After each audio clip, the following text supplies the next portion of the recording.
حضرت سیدنا امام حسین رضی اللہ تعالیٰ عنہ کی شہادت کے حوالہ سے یہ اجتماع ہے۔ امت مسلمہ کچھ آزمائشوں کا شکار ہے، کچھ ہمارے ذہن اس طرح کے ہو گئے، عام آدمی سے لے کر بڑے آدمی تک کہ کوئی بات بڑی جلدی ہمارا ذہن قبول ہی نہیں کرتا۔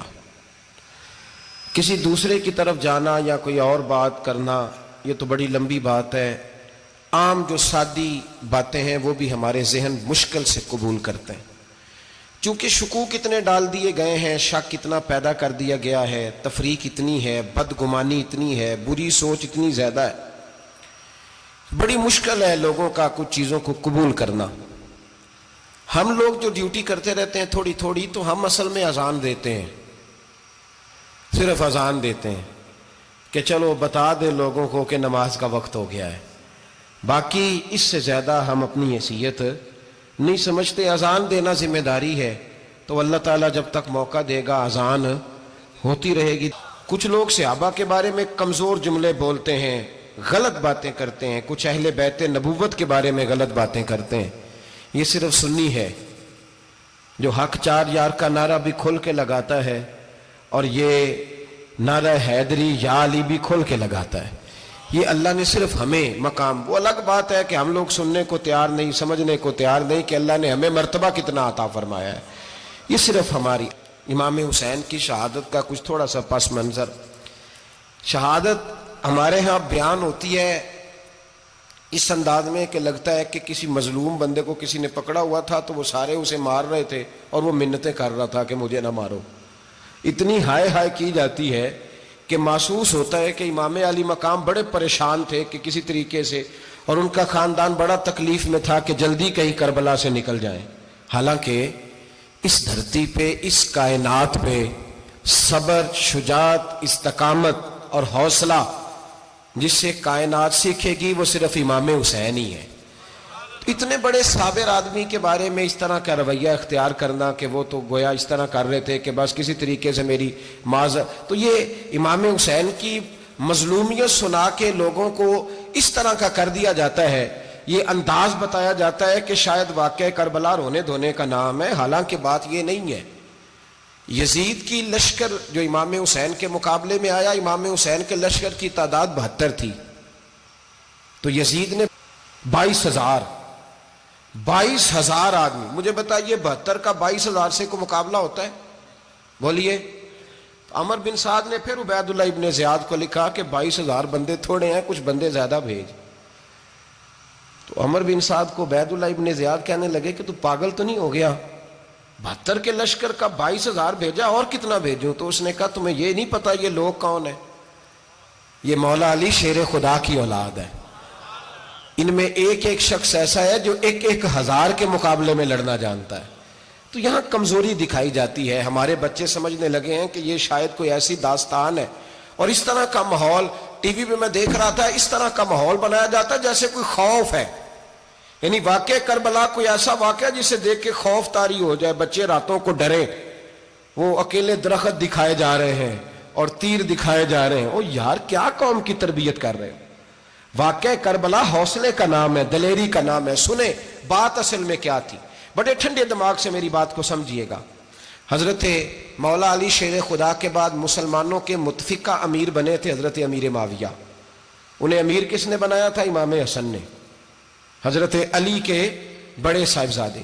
حضرت امام حسن نے ان سے صلح کی، انہیں خلافت دی، اور صحیح بخاری میں نبی پاک نے فرمایا تھا میرا بیٹا حسن سردار ہے، جب مسلمانوں کی جماعتوں میں لہو بہ جائے گا تو حسن ان کی صلح کرا دے گا۔ وہ صلح امام حسن نے کرائی، جناب امیر معاویہ امیر بن گئے۔ حضرت امیر معاویہ رضی اللہ تعالیٰ عنہ بڑا پیار کرتے تھے نبی پاک سے، بڑا احترام کرتے تھے حضور کے خاندان کا، ان کی جو اجتہادی خطائیں ہیں وہ اپنی جگہ پہ موجود ہیں، چونکہ امام حسن نے ان سے صلح کر لی، لہذا ہم بھی ان کے بارے میں کوئی جملہ کہنے کے مجاز، ہماری مجبوری امام حسن ہے، اس لیے کہ جسے امام حسن صحیح کہے پھر امام حسن کے ماننے والے کو اسے غلط نہیں کہنا چاہیے۔ حضرت امیر معاویہ رضی اللہ تعالیٰ عنہ کا جب وصال ہوا تو حضرت امام حسن پہلے ہی ان سے وصال کر گئے، آپ کو زہر دے دیا گیا، آپ شہید ہو گئے۔ امام حسین موجود تھے، تو یزید کے بارے میں لوگوں نے کہا جناب امیر معاویہ سے کہ یہ ٹھیک ہے، مناسب ہے، اور بہادر ہے، دلیر ہے. وہ جو ہوتے ہیں نا خوش آمدی ٹولہ، ہمارے ملک میں جو اچھی خوشامد کرے اسے اچھی وزارت ملتی ہے، اچھی وزارت اسے دیتے ہیں. جو ذرا صحیح بدتمیز بھی ہو اور صحیح وکالت کرنے والا اسے وزارت صحیح دیتے ہیں. تو حضرت امیر معاویہ کے گرد بھی کچھ ایسے لوگ تھے، انہوں نے آپ سے کہا کہ یزید کو نامزد کر دیں. تو آپ نے یزید کو بلایا، حوالہ مجھ سے دیکھ لیجئے گا. بلا کے فرمایا کہ 3 بندوں کے سامنے اپنی خلافت پیش کرنا، اگر وہ تجھے مان جائیں تو امیر بن جانا، نہ مانے تو چپ کر کے گھر بیٹھ جانا. وہ 3 بندے کون ہیں؟ جناب عبداللہ ابن عباس، حضرت عبداللہ بن زبیر اور امام حسین رضی اللہ تعالیٰ عنہ. یہ وصیت فرمائی جناب امیر معاویہ. ہوا یہ کہ یزید جب امیر بنا نا، 2-3 چیزیں ہوتی ہیں جب کسی بندے کو قابو کرنا ہوتا ہے، 2-3-4-5 چیزیں ایسی ہوتی ہیں جس سے بندہ قابو آتا ہے. تو اس نے بھی فوری طور پہ، یزید نے دیکھا میرے لیے مسئلہ کیا بن سکتا ہے. ولید بن عتبہ اس وقت مدینے کا گورنر تھا. یزید نے اس کو خط لکھا کہ امیر عرب کا رواج آج بھی ہے کہ جب تک نئے خلیفہ کی بیعت نہیں ہو جاتی پرانے کے انتقال کی خبر ہی نہیں دیتے، اس کو رکھے رکھتے ہیں. یہ ان کا طریقہ ہے. وہ کہتے ہیں کہ ولی عہد اچھی طرح قبضہ کر لے پھر بتائیں گے. حضرت امیر معاویہ کا وصال ہو گیا، بتایا نہیں. یزید نے اب کیا کیا، چونکہ بڑا چلاک آدمی تھا، بڑا شاطر تھا، بڑا تیز تھا، بڑا عجیب اس کا مزاج تھا. یہ چلاک لوگ زندگی میں ہمیشہ دھوکہ کھاتے ہیں. چلاکیاں انسان کو گراتی ہیں اور اتنا منہ چھیل جاتا ہے کہ منہ پہچانا ہی نہیں جاتا. بندہ اپنے آپ کو رب رسول کے حوالے کر دے تو اللہ بڑی بہترین جزائیں عطا کرتا ہے. یہ لوگ تیزی دکھاتے ہیں بعض. تو یزید بھی تیزی دکھانے والا تھا. اس نے ولید کو خط لکھا کہنے لگا کہ فوری طور پہ عبداللہ ابن عباس کو بلاؤ اور اسے کہو میری بیعت کریں. یہ جو بیعت ہوتی تھی نا، یہ بھی سن لے کیا ہوتی تھی. یہ بیعت حلف ہوتا تھا. حلف کہ میں اللہ رسول کے نام پہ حلف دیتا ہوں کہ میں یزید کی اطاعت کروں گا، میں اس کے خلاف کوئی بغاوت نہیں کروں گا. یہ بیعت لوگ سمجھتے ہیں کہ بس ہاتھ پکڑنے کا نام بیعت تھا. اس بیعت کا متبادل جمہوری ملکوں کے اندر ووٹ آیا ہے، اس کا متبادل لفظ. تو کہا بیعت کرے. حضرت عبداللہ ابن عباس کو بھی بلاؤ، عبداللہ بن زبیر کو بھی بلاؤ، امام حسین کو بھی بلاؤ. امام حسین آدھی رات کے وقت بیٹھے تھے مسجد نبوی میں، چونکہ 5 نمازوں کی آپ امامت کرتے تھے. ہن اللہ خیر کرے جڑا نماز پڑھائے ہو مولوی تو جڑا ٹل پائے ہو پیر، جڑا مہینہ نہ نہائے چھوٹا پیر تو جڑا 6 مہینے نہ نہائے ہو بڑا پیر. کہتے بابا پہنچے ہیں، کڑے چھڑے جو پہن لیے. بھائی امام حسین تو نمازیں پڑھاتے تھے، مولا علی تو نمازیں پڑھاتے تھے، مسجد کے خطیب تھے. اب اس کو تو مولوی کہہ دیا جاتا ہے بیچارے کو. تو ملنگ کون ہوتا ہے جی؟ کہتے جڑا کپڑے کٹ پائے. کیا تماشا ہے، قوم جدھر دل کرتا ہے نکل جاتی ہے. امام حسین نماز پڑھا کے عشاء کی بیٹھے تھے جناب عبداللہ بن زبیر. عبداللہ بن زبیر کون تھے؟ یہ نبی پاک صلی اللہ علیہ وسلم پھپھی کے پوتے تھے اور جناب صدیق اکبر کے نواسے تھے. حضرت عبداللہ بن زبیر اور جناب زبیر بن عوام عشرہ مبشرہ صحابی ہیں، ان کے بیٹے تھے. بہت زیرک آدمی تھے. یہ بھی امام حسین کے پاس بیٹھے تھے. عبداللہ ابن عباس بھی تھے جو حضور کے چچا کے بیٹے ہیں، اس امت کے پہلے مفسر ہیں قرآن پاک. یہ لوگ بیٹھے تھے. تو ولید نے ایک بندہ بھیجا، اس نے آ کے کہا جناب آپ کو گورنر صاحب نے بلایا ہے. تو عبداللہ بن زبیر کہنے لگے حسین اس وقت بلانے کی بات سمجھ میں نہیں آئی. تو امام حسین بڑے بصیرت والے تھے، اللہ نے بصیرت دی تھی. کہنے لگے عبداللہ آپ کو سمجھ نہیں آئی، مجھے سمجھ آ گئی ہے، امیر معاویہ وصال کر گئے اور یہ ہمیں جو بلایا گیا ہے نا یہ یزید کی بیعت کے لیے بلایا گیا ہے. تو کہا پھر آپ آدھی رات کو نہ جائیں، آپ کے لیے خطرہ ہوگا. تو امام حسین فرمانے لگے خطرہ حسین کو نہیں ہوتا، حسین کو خطرہ نہیں. کہا پھر بھی آپ مہربانی کریں ذرا احتیاط سے جائیں. تو جناب عبداللہ ابن زبیر نے، عبداللہ ابن عباس نے 14 بندے نیزے دے کے تلواریں دے کے امام حسین کے ساتھ بھیجے اور کہا کہ امام حسین اگر اس نے کوئی غلط ملت بات کی نا زبردستی بیعت کرنے کا کہا تو آپ بس کوئی ایک بات اونچی آواز میں کر دینا، یہ سپاہی پیچھے آ جائیں گے. امام حسین ان 14 بندوں کو لے کے گورنر ہاؤس پہنچ گئے. جب آپ وہاں پہنچے اس نے بتایا، اس نے کہا جی حضرت امیر معاویہ انتقال کر گئے اور آپ نے یزید کی بیعت کرنی ہے. تو امام حسین فرمانے لگے میں چھپ کے بیعت نہیں کروں گا. مجمع لگاؤ، جمعے والے دن اعلان کرو. جو طریقہ ہے حضرت ابو بکر صدیق کا، جو طریقہ ہے حضرت عمر فاروق کا، جو انداز حضرت عثمان غنی کا ہے، جو مولا علی کا ہے، سر عام اعلان کرو. اگر ساری دنیا یزید کی بیعت کرے گی تو میں بھی تیار ہوں. تم مجھ سے بیعت لے کے پھر لوگوں کو بتانا چاہتے ہو کہ حسین بیعت ہو کر رہے ہیں تو تم کیوں نہیں کر رہے؟ میں عام آدمی نہیں ہوں لہذا چھپ کے بیعت نہیں کرتا. جب یہ بات کی نا تو ولید بڑا نرم دل تھا اور امام حسین کی شان کو جانتا تھا. وہ جانتا تھا یہ نبی پاک کا خاندان ہے. اس نے کہا جی مجھے تو حکم تھا، باقی آپ حضور کے نواز ہیں، میں کر کچھ. وہاں ایک بڑا بدبخت شخص بیٹھا تھا، عبد الملک بن مروان. وہ ولید سے کہنے لگا کہ اگر حسین آج تمہارے ہاتھ سے نکل گئے تو تمہارے لیے بہت بڑا مسئلہ کھڑا ہو جائے، انہیں جانے نہ دینا، یا بیعت کراؤ یا ان سے کہو جنگ کے لیے تیار ہو. تو امام حسین رضی اللہ تعالیٰ عنہ کے کانوں میں آواز گئی تو فرمانے لگے ابن مرجانہ، اگر تیرے اندر جرت ہے تو آ سامنے حسین کے، اس کے کانوں میں باتیں نہ کر، کانا پھوسی نہ کر، باہر آ میدان میں، شرارت نہ کر، باہر آ، میں تمہیں ابھی بتاتا ہوں کہ حسین سے مقابلہ کرنے کا انجام کیا ہے. یہ کہہ کہ امام حسین باہر نکلے، اپنے بھائی محمد بن انفیہ کو بلایا، عبداللہ بن زبیر، عبداللہ ابن عباس، ڈھیر سارے لوگ اکٹھے ہو گئے. فرمایا یہ معاملہ ہے، اب کیا کرنا ہے. یاد رکھیں ووٹ برادری کا نہیں ہوتا، ووٹ برادری کا نہیں، ووٹ دین کا ہوتا ہے. جو بندہ دین کے، ملت کے، مذہب کے معیار پہ پورا نہ ہوتے اسے حکمت کے تحت بھی ووٹ دینا جائز. ہاں یہ بات سچی ہے تو بہرحال سچی ہے، یہ یاد رکھ لے. ہمارے ووٹ سے کوئی ایم این اے، ایم پی اے جتنے ظلم کرے گا، ووٹ دینے والا اس کے ظلم میں شریک ہوگا، بالکل 100%. یہ لکھ لیں بات. ہم اس وقت بڑی جلدی، پتہ نہیں ہمیں کیا مسئلہ ہو جاتا ہے، اتنی مصیبت انہیں نہیں بنی ہوتی، نہیں یہاں بنی ہوتی ہے. خدا کا خوف کریں. امام علی مقام ووٹ ہی مانگ رہا تھا نا یزید، اور پھر اس نے بڑے بڑے لالچ دیے. اس نے کہا کہ آپ 5-4 صوبے ہیں جس کی گورنری مرضی رکھ لیں، دولت آپ کی مرضی کی. تو پھر آج ہمیں بھی لوگ مشورہ دیتے ہیں، کہتے ہیں مسجد میں سیاست نہیں ہونی چاہیے. میں نے کہا کیا کریں، یہ امام حسین ہمیں مجبور کر گئے، کوئی نہ کوئی بات کرنی پڑ ہی جاتی ہے. امام علی مقام نے فرمایا چھپ کے ووٹ کی بات، بیعت کی بات نہیں ہو سکتی. آپ نے جا کے لوگوں سے مشورہ کیا تو وہ کہنے لگے حضور وقت ابھی مناسب نہیں ہے، آپ اس طرح کریں یہاں رکے، ہم مکے سے، عراق سے، کوفے سے لوگوں کو بلاتے ہیں، یہاں ایک بڑی مجلس مشاورت قائم کرتے ہیں. امام حسین فرمانے لگے اگر تم مشاورت قائم کرو گے تو ولید اور عبد الملک بن مروان وہ تو جنگ کرنے کو تیار ہیں، اور نبی پاک نے فرمایا ایک مینڈا ہوگا جس کی وجہ سے مدینے کی گلیوں میں لہو بہے گا. فرمانے لگے میں وہ بکرا، وہ مینڈا نہیں بننا چاہتا. کہا پھر آپ کیا کریں گے؟ تو امام حسین رو پڑے. فرمانے لگے میں مدینہ چھوڑ جاؤں گا لیکن مدینے کی حرمت پامال نہیں ہونے دوں گا.